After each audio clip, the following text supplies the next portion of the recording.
Hi guys, today we're going to talk a little bit more about a different kind of graphing, which is stem and leaf plot. So a stem and leaf plot is really when you take some kind of a data and you're going to have to split it in kind of a leaf part and a stem part. So usually they're talking about numbers. And when the data is split, it kind of looks like a table to a certain degree like this below. And then usually the leaf part is the last digit. And then the stem is the other digit, whatever's left over. So I gave you kind of an example here. I have the numbers 12, 15, 18, 22, 33, 33, and 35. So really this part right here is what they would consider to be the stem. And then the leaf goes over here. So what happens is if 12, 15 and 18 all have a 1 in the tens digit. That 1 goes here, and then it's 12 and 15 and 18.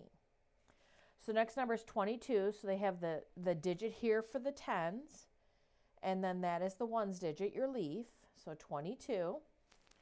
And then I have two 33s and a 35, so two 33s and a 35. So if a number does repeat, it does get repeated in your list. So that's something that you need to keep in mind. Now, you will see them that look like this. Sometimes when people make stem and leaf, sometimes, depending on who's making, you may also see them put a comma, kind of like you would have commas between your numbers if you had a list. So just realize sometimes they'll have the comma and sometimes they won't, and it's okay either way. So let's talk about how to make one on our own. So I have numbers that look like this. I have 67, 42, 58, 41, 54, two 65s, a 54, a 69, and a 53. So if I look at those numbers, the lowest number I have is in my 40s. So in the stem part, I know there are going to be 40s, 50s, and 60s. It is important when you're making the stem here that no matter what we're doing, if I happen to only have numbers in this list that were 40s and 60s, I would still need to put that 5 for 50s in there because you do have to acknowledge that there's some kind of a gap or something like that if it exists. So then we just have to kind of go through and start to sort it. So I actually prefer when I'm doing this to actually just use a highlighter and kind of go through them. So if I do the 40s,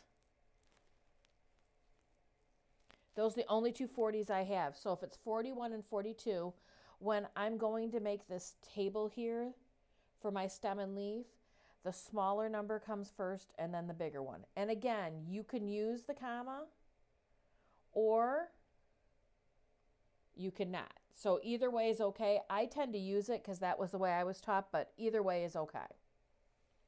Okay, now let me just grab a different color highlighter. So now I'm going to look at the 50s. So 58, 54, 54, and a 53.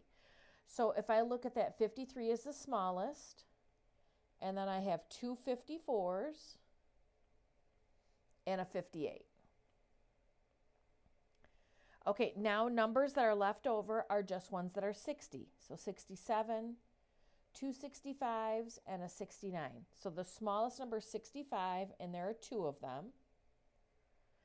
And then a 67 and a 69. Now, I noticed that they did do this key. Sometimes you see this and sometimes you don't. This would be the stem part and that would be the leaf. So that would actually stand for the number 65.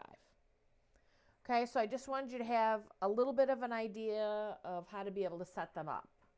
Okay, we'll continue with graphing in just a minute.